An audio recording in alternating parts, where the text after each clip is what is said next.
Hi everyone, welcome back to my channel Health and Mind. আজি মই আপোনালোকৰ লগত ডিসকাস কৰিবলৈ ওলাইছো thyroid problems or বিষয়ে। তাৰ প্ৰথম ডিজিজটো হল hyperthyroidism।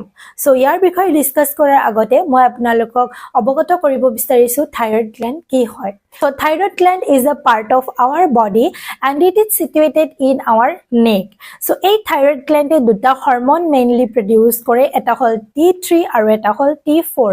এই হৰমন দুটাই আমাক growth and development তো সহায় কৰে through the rate of metabolism system।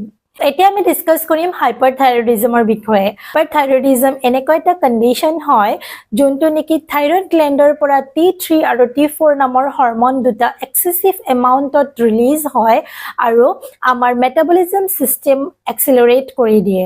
Hyperthyroidism এটা second most common disease হয় আমাৰ মহিলাসকলৰ বাবে which affects mostly women, those who are in between 20 to 40 years of age. Hyperthyroidism হোৱাৰ বহুতো কাৰণ আছে, তাৰ এটা মেইন কাৰণ হল ফ্যামিলি হিষ্ট্ৰী। মানে আপোনাৰ ফ্যামিলিত যদি কাৰোবাৰ থাকে, স্পেসিফিক্যালি যদি আপোনাৰ মাকৰ থাকে তেনেহলে জীয়ৰীৰ হ'ব পাৰে বা মোৰ থাকিলে মোৰ ছোৱালীৰ হ'ব পাৰে। ঠিক এনেদৰে যদি ফ্যামিলি হিষ্ট্ৰীত হাইপাৰথাইৰয়ডিজম বা কিবা থাইৰয়ড প্ৰবলেম প্ৰেজেন্ট থাকে তেনেহলে ফিউচাৰ জেনাৰেশন বা নেক্সট জেনাৰেশনৰো হাইপাৰথাইৰয়ডিজম হোৱাৰ চান্স অতিকৈ বেছি থাকে। আন এটা কাৰণ হল গ্ৰেভছ ডিজিজ। গ্ৰেভছ ডিজিজটো এনেকুৱা এটা ডিজিজ হয় যোনটো এটা অটোইমিউন ডিজিজ হয় আৰু যেটোৱে আমাৰ ইমিউনিটি সিস্টেমক মোস্টলি এফেক্ট কৰে আৰু এই ইমিউনিটি সিস্টেমে মিস্টেকেনলি আমাৰ থাইৰয়ড গ্ল্যান্ডত এফেক্ট কৰে।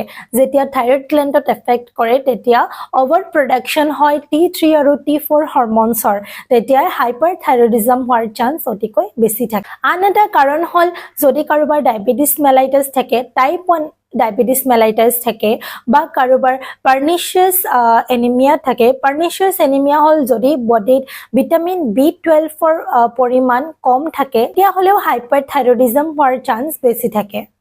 আৰু যদি কোনোবাই হাই ৰিচ আয়োডিন ফুড কনজিউম কৰে বা ডায়েট টু হাই ৰিচ আয়োডিন ডায়েট হয় তেতিয়া হলেও হাইপাৰথাইৰয়ডিজম হোৱাৰ চান্স অতিকৈ বেছি থাকে। হাইপাৰথাইৰয়ডিজম হোৱাৰ আন এটা কাৰণ হল যদি কাৰোবাৰ থাইৰয়ড সাৰ্জাৰী হৈ থাকে বা কাৰোবাৰ গয়টাৰ থাকে বা কাৰোবাৰ থাইৰয়ডত ইনফ্লামেশন থাকে তেতিয়া হলেও হাইপাৰথাইৰয়ডিজম হোৱাৰ চান্স অতিকৈ বেছি থাকে। আন এটা কাৰণ হল ৰেডিয়েশন থেৰাপি। যদি কাৰোবাৰ কিবা কাৰণত ৰেডিয়েশন থেৰাপি ল'ব লগা হৈ আছে বা কোনোবাই যদি ৰেডিয়েশন থেৰাপিত কাম কৰে তেতিয়া হলেও হাইপাৰথাইৰয়ডিজম হোৱাৰ চান্স অতিকৈ বেছি থাকে। আৰু যোনবিলাক মহিলাই স্মোকিং কৰে তেওঁসকলৰো হাইপাৰথাইৰয়ডিজম হোৱাৰ চান্স বেছিকে থাকে কিয়নো তেওঁসকলৰ গ্ৰেভছ ডিজিজ হোৱাৰ চান্স অতি বেছি আৰু গ্ৰেভছ ডিজিজৰ ফলত হাইপাৰথাইৰয়ডিজম হ'ব পাৰে। সো এইখিনিয়ে আছিল আজি হাইপাৰথাইৰয়ডিজম কি হয় আৰু কেনেকৈ হয় বা কিয় হয়। নেক্সট ভিডিঅ'ত মই ডিসকাস কৰিম হাইপাৰথাইৰয়ডিজমৰ সাইন এণ্ড সিম্পটম আৰু ইয়াৰ প্ৰিভেনশন। Thank you so much for watching the video. Please do subscribe, like and share. Thank you.